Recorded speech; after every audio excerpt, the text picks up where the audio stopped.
Hello, मेरा नाम रत्नाकर है और मैं हूं आपका अपना दी एनिमे जॉकी। एक अच्छे खासे लंबे इंतजार के बाद वन पीस का चैप्टर 1182 ऑफिशियली हमारे सामने आ चुका है, क्योंकि लास्ट वीक ब्रेक था इसलिए कोई भी चैप्टर नहीं आया। इस वीक डायरेक्टली आया है। एक एक करके हर पैनल को हम लोग डिस्कस करेंगे, देखते हैं चैप्टर में हमारे लिए क्या कुछ रखा है। और जैसा कि लास्ट चैप्टर के लास्ट पैनल के अंदर हमने देखा था कि लोकी ने अपने ह्यूज अटैक से भाई इमू को डायरेक्ट एडम ट्री के अंदर चिपका दिया था, तो सीन वहीं से शुरू होता है। लोकी अभी भी अपने नीडहॉग वाले फॉर्म में इमू को कन्फ्रंट कर रहा है, ऑल्दो हम ये भी देख सकते हैं कि वो बहुत ही ज्यादा थका हुआ है, क्योंकि भाई वो लिटरली हाफ रहा है। और भाई ये चीज बहुत ऑब्वियस भी है, क्योंकि वो हमारी सीरीज के मेन विलेन से फाइट कर रहा है, वो भी डायरेक्टली। वो ये चीज कहता भी है कि वो इतने सारे अटैक्स के बाद भी इमू की प्रेजेंस को वहां पर फील कर पा रहा है, ऑल्दो उसकी साइज इतनी बड़ी है कि वो उसे डायरेक्टली देख नहीं पा रहा है। और तभी सीन शिफ्ट होता है इमू की तरफ, जहां भाई वो लिटरली खांस रहा है, उसके माथे से यहाँ से खून निकल रहा है, क्योंकि भाई उसने डायरेक्ट लोकी के सबसे पावरफुल अटैक्स में से एक की हिट ली है। और वहीं पर एक बहुत इंटरेस्टिंग बात भी वो कहता है कि उसने कभी सोचा नहीं था कि वो इस वर्ल्ड के अंदर नीडहॉग से दोबारा मिलेगा, एंड देन वो उसे ट्रेटर कहता है, यानी कि धोखेबाज। और ये सारी चीजें चली रही होती हैं कि तभी इमू नोटिस करता है कि उसके आसपास बर्फ गिर रही है, स्नोफॉल हो रही है, एंड उसे फिर ये चीज रियलाइज होती है कि आइस पार्टिकल्स जब आइस पार्टिकल्स से टकराते हैं तो लाइटनिंग प्रोड्यूस होती है। अब ऐसा मैं नहीं, इमू कह रहा है, भाई मुझे साइंस का बिल्कुल भी आइडिया नहीं है। एंड देन वो रागनीर और लोकी की बात करता है कि तुम दोनों सही में आपस में एक दूसरे के लिए ही बने हो। एंड देन वो रागनीर को डायरेक्टली कॉल आउट करता है और कहता है कि तुम बहुत लंबे टाइम से एक नए मास्टर का इंतजार कर रहे थे, क्यों, है ना। एंड यहाँ पर एक इंटरेस्टिंग रिवील होता है, जो कि मैं काफी टाइम से कंफ्यूज भी था कि भाई हथौड़े ने डेविल फ्रूट खाया है या गिलहरी ने डेविल फ्रूट खाया है, क्योंकि इन दोनों में से कौन है जो आपस में इंटरचेंज होता है। और इसका जवाब हमें फाइनली मिलता है कि हथौड़े ने स्क्विरल फ्रूट खाया है, जिसको कि मांगा में एक मिथिकल जोन फ्रूट रिसु रिसु नोमी कहा गया है। और उसके बाद हमें रागनीर के स्क्विरल वाले मॉडल का पूरा एक फ्रंटल लुक मिलता है, quite cute I must say. और उसके बाद लोकी और रागनीर दोनों ही अपने अपने अटैक्स को लोड करके इमू पे दोबारा से अटैक करते हैं। बट भाई हर बार ऐसा नहीं होने वाला है कि लोकी डायरेक्टली अटैक करेगा और इमूस अटैक को ले लेगा, क्योंकि इस बार लोकी भी उसको कन्फ्रंट करता है। वो खुद का एक एक्लिप्स नाम का अपना एक अटैक क्रिएट करता है, जहां वो बादल में एक बहुत बड़ी सी अपनी वो घोस्ट रिंग बनाता है, जिसमें बहुत सारी आंखें होती है, एंड देन उसमें से बम्बार्डमेंट होने लगती है। और वो जो उसके घोस्ट वाले अटैक्स जो कि वो पहले लोकी के ऊपर यूज कर रहा था, वो सारे उसमें से बहुत जायंट शेप के अंदर निकलकर लोकी के ऊपर और जायंट विलेज के ऊपर गिरने लगते हैं। और ये अटैक इतना ह्यूज था कि भाई फिर से पूरे जायंट विलेज के अंदर ऐसा लग रहा था कि बहुत सारे बम फूट रहे हैं, हर तरफ आग लगी हुई है, पूरा डिस्ट्रक्शन। और ये सारी चीजें बोनी और वेगापंक का फीमेल वाला मॉडल दूर से देख रहा होता है, जिसमें बोनी ये चीज कहती भी है कि ये सारा डिस्ट्रक्शन इतने मास लेवल पे हो रहा है कि मैं वहां लड़ना तो क्या जाने की भी नहीं सोच सकती। और तभी वेगापंक कहती है कि हाँ, और मैं तुम्हें जाने दूंगी भी नहीं, क्योंकि मैं तुम्हें यहाँ पर प्रोटेक्ट करने वाली हूँ। और साथ ही साथ वो लोग सांजी की हालत भी देख रहे होते हैं और ये भी क्यूरियस हो रहे होते हैं कि ये बंदा है कौन। वेगापंक ये चीज कहती भी है कि ये क्लियरली इन लोग का लीडर है, बट ये 5 एल्डर्स में से कोई नहीं लग रहा है। यहाँ इमू की बात हो रही है, अगर तुम नहीं समझ पा रहे हो। और ये सारी चीजें चली रही होती हैं, उस बीच उसे वेगापंक की एक बात याद आती है कि ये एक ऐसी ऑर्गेनाइजेशन है जो कि लगभग 800 सालों से चली आ रही है। और काफी कुछ चीजें वो याद कर ही रही होती है कि तभी अचानक से सांजी उठ जाता है। और सांजी इतने घायल स्टेट में उठ रहा होता है, इसलिए बोनी और वेगापंक दोनों ही उसे रोकने की कोशिश करते हैं, बट भाई अब सांजी को होश आ चुका है तो वो रुकने वाला तो नहीं है। और इसी बीच उसे फ्लैशबैक आता है कि किस तरीके से भाई उस होली नाइट ने उसे मर्सीलेसली बेहोश कर दिया था। और ये सब सोचकर वो वहां से उठ के जाने लगता है और कहता भी है कि अभी ये लोग बच्चों को छोड़ने के मूड में नहीं है, ये अभी भी अपने प्लान को एग्जीक्यूट करेंगे। पीछे से वेगापंक और बोनी उसे रोकने के लिए आवाज भी लगाते हैं, बट वो ये कहता है कि अभी तक हमने जितनी भी लड़ाइयां लड़ी हैं वो सारी वेस्ट हो जाएंगी अगर मैं अभी रुक गया तो, क्योंकि ये वो लैंड है जिसको लूफी और उसॉप सबसे ज्यादा एडमायर करते हैं, तो यहाँ के लोगों को बचाना उसकी सबसे टॉप प्रायोरिटी है। एंड फिर एंड में थोड़ा सा सांजी भी हो जाता है। और फिर सारा सीन शिफ्ट होता है हिरोबु लाइब्रेरी की तरफ, जहां पर हम देखते हैं कि बिबिलो ने सारी की सारी बुक्स को एक अंडरग्राउंड पैसेज के थ्रू निकालकर एक सेफ जगह पर पहुंचा दिया है। और ये सारी बातें रॉबिन और सॉल कर रहे होते हैं आपस में। रॉबिन उसे थैंक यू कहती है, सॉल भी उसे थैंक यू कहता है, but at the same time ये भी कहता है कि भाई तुम दिन पर दिन और ज्यादा स्ट्रेंज होते जा रहे हो, तुम्हारे साथ कुछ ना कुछ अनएक्सपेक्टेड मैं रोज देख लेता हूँ। यहाँ पर बेसिकली ये बताने की कोशिश की गई है कि लाइब्रेरी बच गई है और थोड़ा सा एक कॉमिक मोमेंट क्रिएट करने की कोशिश की गई है। और फिर से सीन शिफ्ट होता है पोर्ट की तरफ, जहां पर हम देखते हैं कि भाई हमारा सॉमर्स अब सॉमर्स नहीं सुपर सॉमर्स बन चुका है। बंदे ने लिटरली एक जायंट शिप अकेले उठाकर पटक दी है।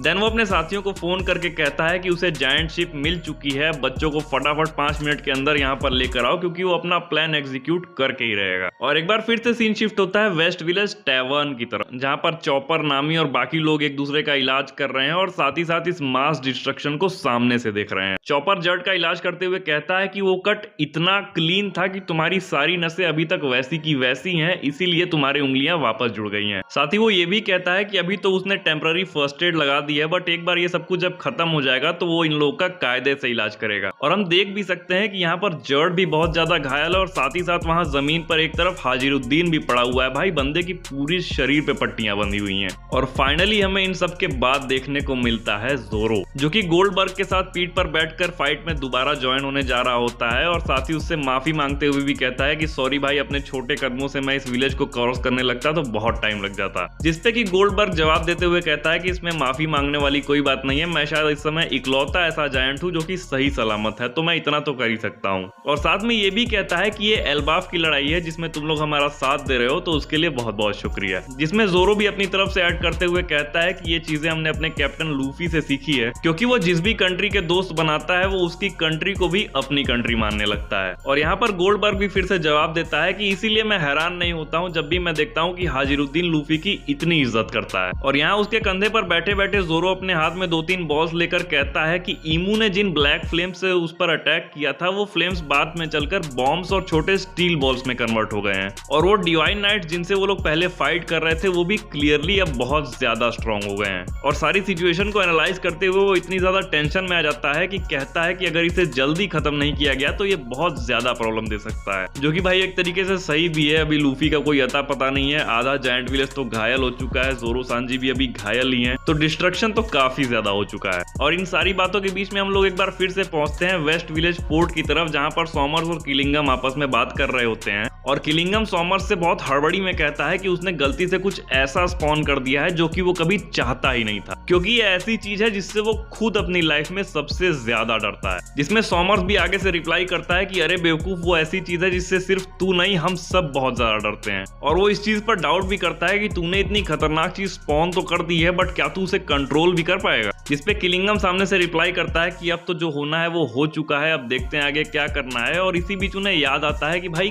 गंको कहाँ है, वो फीमेल वाली होली नाइट की बात हो रही है यहाँ पे। जिसपे किलिंगम रिप्लाई करता है कि रास्ते में आते हुए उसने उसे देखा था और वो पक्का मर चुकी है अभी तक। एंड देन वो कहते हैं कि अभी वो सब चीजें छोड़ो, अभी ज्यादा जरूरी है बच्चों को किडनैप करना, तो जल्दी करो। और इन सारी बातों के बीच में सॉमर्स कहता है कि जो कुछ भी चल रहा है वो तो अपनी जगह है, बट हम लोग लॉर्ड ईमू को बहुत ज्यादा देर तक बाहर की दुनिया में नहीं रख सकते हैं। हमारी मिलिट्री फोर्सेस भी यहीं पर हैं, एनिमी की मिलिट्री फोर्सेस भी यहीं पर हैं, तो हमें उन्हें डिसअपॉइंट भी नहीं करना है, but at the same time इसे जल्दी खत्म करना पड़ेगा। और ये सारी बातें करते हुए किलिंगम अपना मेन अटैक यूज करता है और अचानक से पूरे वेस्ट विलेज के अंदर भाई बहुत ज्यादा बारिश होने लगती है, बिजली कड़कने लगती है, हर तरफ पानी आने लगता है। तभी दीवार तोड़ते हुए एक पानी का बहुत बड़ा सा हाथ आता है जो कि सारे जायंट बच्चों को एक साथ मुट्ठी में ले लेता है। ये सारी चीजें बाकी के लोग प्रोसेस कर ही रहे होते हैं, हड़बड़ा ही रहे होते हैं। तभी किलिंगम कहता है कि क्योंकि वो लोग हमेशा से ही ऐसे जगह पर रहे हैं जो कि आसमान से भी ऊंचा है, इसीलिए बादलों से पानी को गिरते हुए देखना उनके लिए सबसे ज्यादा डरावना चीज रहा है। उसने विल ऑफ डी के बारे में सुन रखा है, निका क्लैन के बारे में सुन रखा है, और उसने सुन रखा है एक अंडरवर्ल्ड के ऐसे मॉन्स्टर के बारे में जो कि सबके ऊपर हवा में से पानी गिराता है, और उसका नाम है रेन गॉडेस ज़ाज़ा।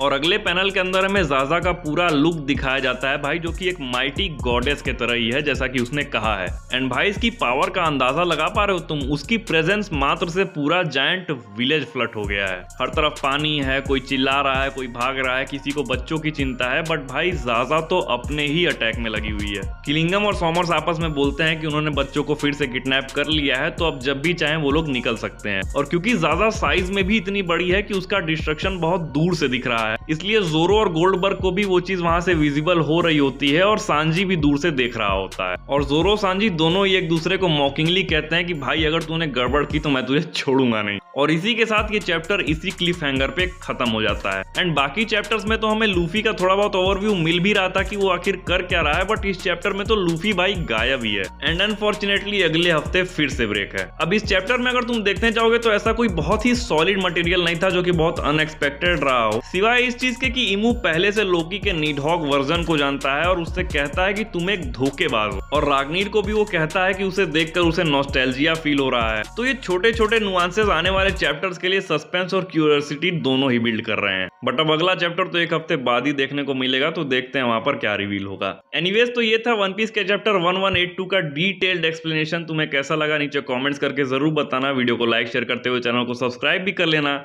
मेरा नाम है रत्नाकर और मैं हूं आपका अपना दी एनीमे जॉकी।